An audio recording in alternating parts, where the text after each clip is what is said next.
નમસ્કાર ગુજરાત રાજ્યના પેન્શનરો અને નિવૃત્ત કર્મચારી મિત્રો, ભાઈઓ તથા બહેનો, સ્વાગત છે આપનું આપણી આ યુટ્યુબ ચેનલ ભાવેશ મકવાણા ન્યૂઝમાં।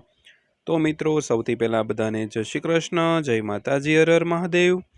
તો ગુજરાત રાજ્યના પેન્શનરોને આજરોજ તારીખ 14/5/2025થી મળશે પેન્શનમાં આટલો જબરદસ્ત વધારો। તો મિત્રો, થોડો સમય કાઢીને વિડીયો અચૂક જોઈ લેજો, કારણ કે માહિતી તમારા માટે ખૂબ જ અગત્યની છે અને વિડીયો પણ તમારા માટે ખૂબ સુંદર મજાનો આપણે બનાવ્યો છે। એટલે વિડીયો તમે અંત સુધી જોઈ લેજો અને હજી સુધી આપણી આ ચેનલ તમે સબસ્ક્રાઈબ ન કરી હોય તો ડેઈલી આવી જ માહિતીઓ મેળવવા માટે આપણી આ ચેનલને અત્યારે સબસ્ક્રાઈબ કરી લેજો દોસ્તો। તો શરૂ કરીએ આજનો વિડીયો। તો સૌથી પહેલાં વાત કરીએ તો નિવૃત્તિ વયના નવા નિયમો વિશે। તો કેન્દ્ર સરકારના કર્મચારીઓ હવે કેટલા વર્ષ સુધી નોકરી કરશે તે અંગે ઘણા સમયથી પ્રશ્નો અને જવાબો ચાલી રહ્યા છે। તો લાંબા સમય પછી સરકારનો આ અંગે પ્રતિભાવ આવ્યો છે। તો હવે કર્મચારીઓની નિવૃત્તિ વય અંગેની મૂંઝવણ દૂર થઈ ગઈ છે।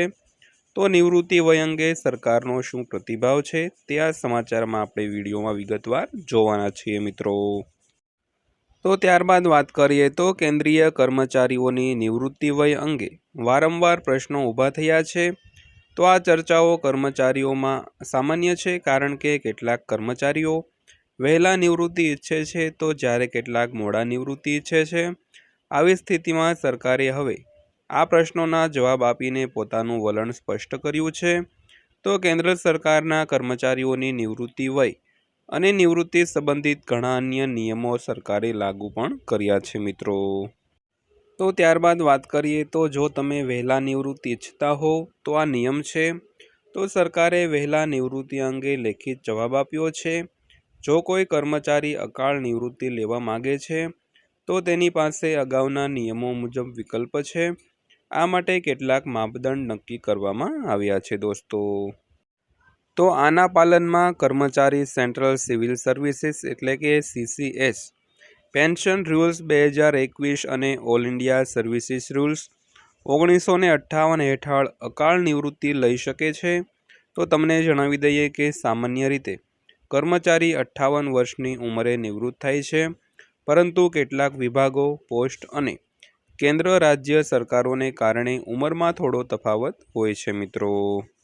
તો મિત્રો, જોયું તેમ સામાન્ય રીતે વાત કરીએ તો 58 વર્ષની જ્યારે કર્મચારીની ઉંમર થતી હોય ત્યારે તે પોતે નિવૃત્ત થતો હોય છે, પણ કેટલાક જે અલગ અલગ વિભાગો હોય, અલગ અલગ પોસ્ટ હોય અને કેન્દ્ર સરકાર તેમજ રાજ્ય સરકાર અલગ અલગ નિયમો હોય તેના પ્રમાણમાં ઉંમરમાં થોડો ઘણો તફાવત હોય છે મિત્રો। બાકી સામાન્ય રીતે વાત કરીએ તો 58 વર્ષની ઉંમરે વ્યક્તિ નિવૃત્ત થાય છે। ત્યારબાદ વાત કરીએ તો કેન્દ્ર સરકારે સ્પષ્ટ કર્યું છે। તો કેન્દ્ર સરકારે નિવૃત્તિ વય અંગેના પોતાના જવાબમાં સ્પષ્ટતા કરી છે કે કર્મચારીઓની નિવૃત્તિ વય પહેલાં જેવી જ હશે, તેમના નિયમો અને ઉંમરમાં કોઈ ફેરફાર થશે નહીં મિત્રો। તો આગળ વાત કરીએ તો સરકારે બંને પ્રશ્નો પર ના કહ્યું છે। તો રાજ્યસભામાં એક સાંસદ દ્વારા કેન્દ્રીય કર્મચારીઓની નિવૃત્તિ અંગે 2 પ્રશ્નો પૂછવામાં આવ્યા હતા।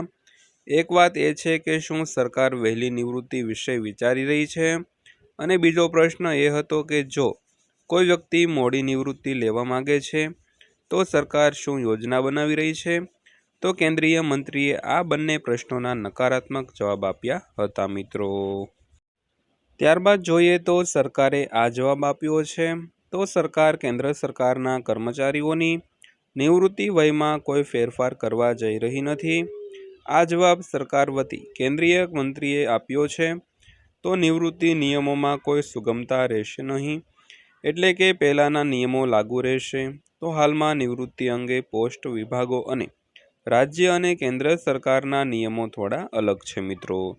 તો મિત્રો, આ બાબતે જે સંસદમાં પ્રશ્ન પૂછવામાં આવ્યો હતો તેમાં જે કેન્દ્રીય મંત્રી હતી તેણે પોતાનો જે જવાબ આપ્યો હતો અને કીધું છે કે હાલમાં કોઈ પણ પ્રકારના ફેરફારો કરવામાં આવ્યા નથી અને નિવૃત્તિ નિયમોમાં કોઈ સુગમતા રહેશે નહીં, એટલે કે પહેલાંના જે નિયમો લાગુ હતા તેના તે જ નિયમ હાલમાં લાગુ થશે અને અલગ અલગ જે પોસ્ટ, વિભાગો અને રાજ્ય અને કેન્દ્ર સરકાર જે અલગ અલગ નિયમો હોય છે તે ખાલી ફક્ત લાગુ હશે મિત્રો। તો ત્યારબાદ વાત કરીએ તો જો તમે વહેલા નિવૃત્તિ લેવા માંગતા હો તો આ નિયમ છે। તો ઘણા કર્મચારીઓ વિવિધ કારણોસર આ સમય કરતાં વહેલા નિવૃત્તિ લેવા માગે છે। તો આમાં સ્વાસ્થ્ય અને પરિવાર સંબંધિત કારણો પણ સામેલ હોઈ શકે છે। તો જો કોઈ કર્મચારી વહેલા નિવૃત્તિ લેવા માગે છે તો તે નિયમોનું પાલન કરીને આમ કરી શકે છે। તો આ અંગેના નિયમો પણ એક જ જૂના છે। તો કોઈ નવા નિયમો બનાવવામાં આવ્યા નથી મિત્રો। તો મિત્રો ઘણી એવી ચર્ચાઓ થઈ છે કે નિવૃત્તિ વયમાં ફેરફાર। તો મિત્રો તે તદ્દન બાબત ખોટી છે। નિવૃત્તિ વયમાં કોઈપણ જાતના ફેરફારો કરવામાં આવ્યા નથી। જે જૂના નિયમો હતા તેના તે જ નિયમો છે। પણ અલગ અલગ વિભાગો, અલગ અલગ પોસ્ટ અને રાજ્ય સરકાર અને કેન્દ્ર સરકાર હોય તો તેના અલગ અલગ થોડાક અમથા નિયમો હોઈ શકે છે। બાકી કોમન નિયમો તો 58 વર્ષની ઉંમરે જ વ્યક્તિ નિવૃત્ત થશે મિત્રો। તો મિત્રો આ હતી આજની માહિતી પસંદ આવી હોય તો વિડીયોને લાઇક કરજો અને આવા જ વિડીયો જોવા માટે આપણી આ ચેનલને સબસ્ક્રાઈબ કરી લેજો। તો ફરીવાર પાછા મળીશું એક નવા વિડીયો સાથે, નવી માહિતી સાથે। ત્યાં સુધી સૌને જય હિન્દ, વંદે માતરમ।